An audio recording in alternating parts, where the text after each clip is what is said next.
All right, in today's video, we are going to look at a case study of a real estate investor that has a whole life insurance policy that is fairly large. It was set up to fund $300,000 per year, and he has done that for the first and second year, but life has happened. So what we're going to talk about in today's video are some of his options. Now, life has happened because of a good thing, in my opinion.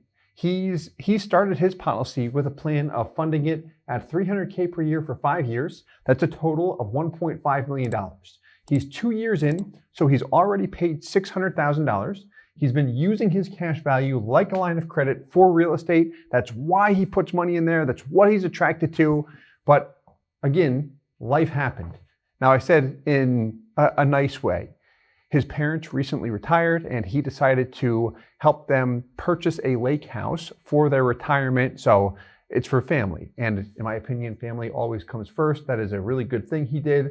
As a result of doing that, he did say that he's a bit strapped for cash right now. So he is in a position where he can at least fund the minimum premium, but he had some questions. He wanted to know what are his options with respect to deferring aggressive payments, aggressive PUA payments, really not funding $300K per year for 5 years. Can he skip some PUA payments and then make up for lost time? What are his options? So what we decided to do was show him some options. We're going to look at exactly those, but first what I want to hit on is something very important. So his plan, or really how his policy is set up to handle $300,000 per year. When he started, he was 42 years old. His premium is $30,000 per year. It's about $32,000 and change with the term insurance rider. I'm just going to use round numbers here. You'll see the exact numbers in a minute. So he's got a $30,000 premium, and then the ability to add another $270,000 into PUAs. Notice how I said that. He has the ability to add another $270,000 into PUAs. The ability to add. Does he have to add the other $270,000? No, he does not. So it's set up to be very flexible. The company he originally selected was Guardian, one of the major mutual companies, and also has a very, very flexible PUA rider. His MEC limit is almost exactly $300,000. So what that means is we have the minimum death benefit needed for him to be able to pay up to $300,000 per year. So let's say he does this. He paid what in the first and second year? He's 2 years in. So year 1, he paid in $300K. Year 2, he did the same thing. So year 1 and year 2, how much could he pay in total as far as his MEC limit's concerned? $300,000. And how much did he pay in? He paid in $300,000. So he's funding right up to the MEC limit in each of these years. What was his question? His question was, can I skip some PUA payments and make up for lost time later? Can he do that? The answer is yes. So what happens if in year 3, he only pays the minimum? You know what? I'm going to use a different number than the minimum just to keep the math very, very simple. So year 3, which is coming up, let's assume he pays $50K, a little bit more than the minimum. His MEC limit is $300,000. If he pays in $50K, how much MEC space did he not use there? $250,000. That's $250,000 of unused MEC space that he could have paid in, but he did not. So what happens here? This is where it gets fun. Well, when year 4 rolls around, the MEC limit resets at $300K plus any unused MEC space from the prior year and all prior years. So what that means is the total MEC limit, the total payment he could make if he wants to, would actually be $550,000. If he pays in 50 again, or any number less than that, unused space will roll over to the next year.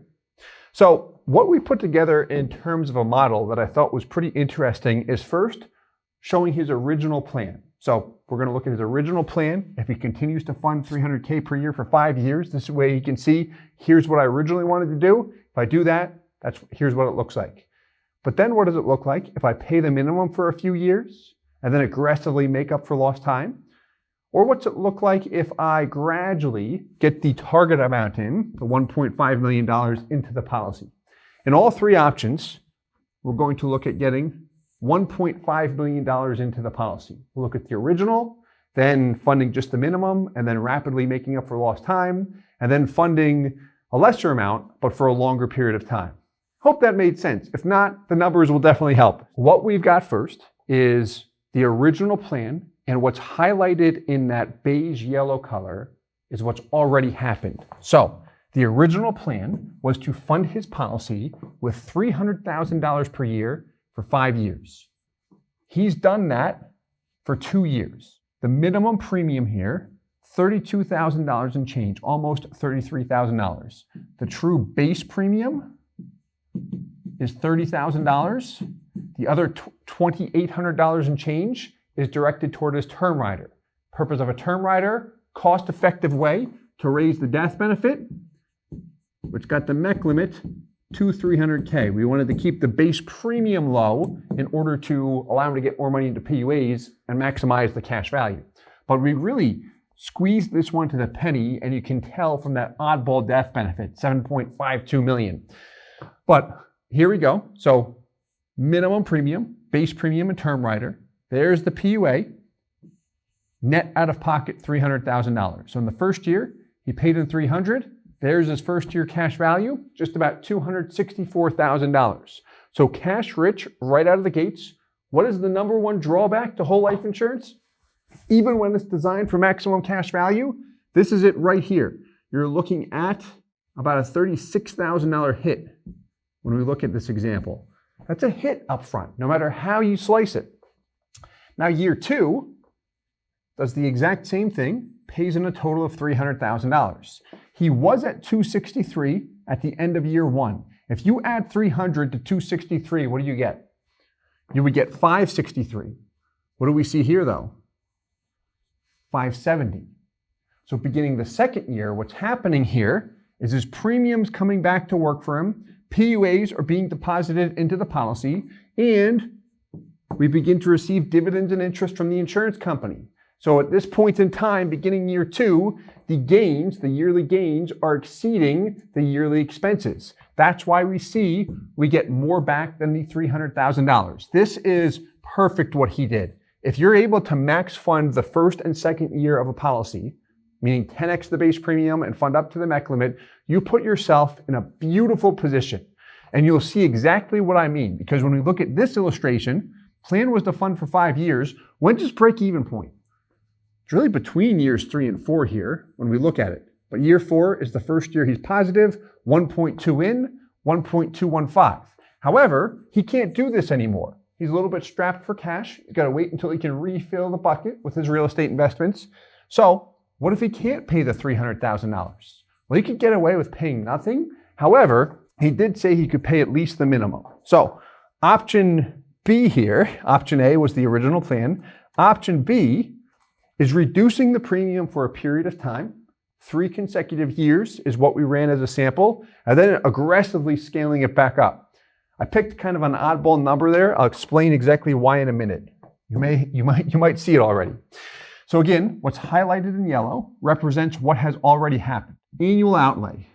I illustrated $40K per year here. Why I did that was really just to pick a round number. So his minimum premium, he could pay just that, the $32,830. I threw another $71.70 in there to give it a net of $40K per year. He doesn't have to do that, but you'll see what I'm doing here. Round numbers going in. When's your break-even point? Same thing, year 4. So if you max fund the policy in the first and second year, what that does is often put you in a position where regardless if you continue to max fund or not, you still see that optimal break-even point, which is fantastic. That's often what people look for, because now I've got a positive cash value, it continues to compound, I can add more to it later, I'm in a healthy position, and I look at my values, I look at my online account, and I say, I like this. It's performing how I want it to perform. I'm copying what corporations and what the wealthy do. I'm having fun with life insurance, baby. So here we go, $40K for 3 years. That's through policy year 5. And then years 6 and 7, to demonstrate those catch-up payments, here we go, 2 payments of $390. Now he could do more than this. I picked $390 to get the total out of pocket back to $1.5 million, because the original plan was what? To get $1.5 million in. He does not have to do that. I ran that just to compare it to the original. If in discussion or after reviewing the numbers, he comes back and says, hey, I don't know that I'm going to get those big catch-up payments in. Can we look at what it looks like if I stop now, stop after year 5, or get a total of $1 million in? Can I see what that would look like? The answer is yes. We'll definitely put that together for you and continue to adjust it as time passes if you'd like. But again, the purpose in this example was to keep the target amount at 1.5 and compare and contrast. So with these 2 options, the one to the left, the original plan will look a lot better, not a lot better, but it will look better because I got the money in faster. Here, I'm going 4 years where I'm just paying in 40. So by year 5, I've gotten 720,000 in. Over here, I've already gotten 1.5 million in. So this is compounding for me, and it's going to pull ahead. So if I look at age 60, 2.64 compared to 2.5. So there's a difference. I mean, it's not drastic, but it's 140 grand when I look at it. And that's just compounding, the difference in compounding. So getting money in earlier definitely benefits me. However, we see that we can still get the money in. Let's look at the last option, shall we? Here we go. So this one was kind of interesting. And this is just me being an oddball when it comes to life insurance and seeing the different scenarios. It was looking at it, me looking at it and saying, what would it look like if he's able to not get the 300 in each year, but what if he can kind of spread it out, hit the same $1.5 million target, but instead of going down to close to the minimum, what if he finds he can do this, 180 per year through year 7? Break-even point is year 4. That's it across the board. And he's going to see that even if he pays nothing in, it'll be very close to year 4, even if he doesn't even pay the minimum premium. But as we look at this, what happens here? Well, performance looks pretty good, stronger than the middle example. Look at age 60, 2.58 compared to 2.5, about $80,000 more in cash value. Just a different option here. And the nice part about this, because of the flexibility of the policy, what he'll be billed for every year on his policy anniversary date is the premium piece, called the $33,000. Everything above that is 100% is in his control. How he adds money to the policy is literally by going onto an online portal, his mobile app, sending in a wire transfer, mailing in a check, whatever, that's it. And then he can track how much he's paid in total, and so can we. So when we put these reports together, what we do is pull past year's payments, pull the past year's values, the cash value and death benefit from the annual statements to see what actually happened. And then what we see below that is an in-force illustration that we drop from running the actual in-force illustration onto Excel because it's easier to look at side by side. If you are working with us, you already know this, we also send the detailed illustration because you do need to have those to complement an Excel workbook. In any event, I hope that you found this video interesting. It's meant to demonstrate really some of the things we do for clients we're working with that already have policies, because things are going to change, sometimes for better, sometimes for worse. And if we know the rules of the game, meaning we know how the policy works and what we can do and can't do, but that's both the policyholder, but more importantly, the agent, that's how we're able to model things like what we just saw, then actually execute them as time passes too. And it's a lot of fun to see the different options, because then we can go down the path that's the best path. We'll end up with the best overall results based on our situation. And then it only helps us when we're using the policy, because again, maximize the cash value. And then as he wants to continue to leverage the policy for real estate and the loan feature, he can keep doing that. He can borrow and repay all the way through. So again, I do hope that this video was helpful. Let us know your thoughts below in the comments. And as always, again, I hope this helps. Thanks so much. Hey guys, Steve here with IBC Global. Thank you so much for watching the video. If you're interested in a whole life insurance policy and you'd like to work with our company in setting it up, please visit our website, ibcglobalinc.com. We would love to work with you. If you have any questions, please leave them in the comments below. And as always, I hope this helps.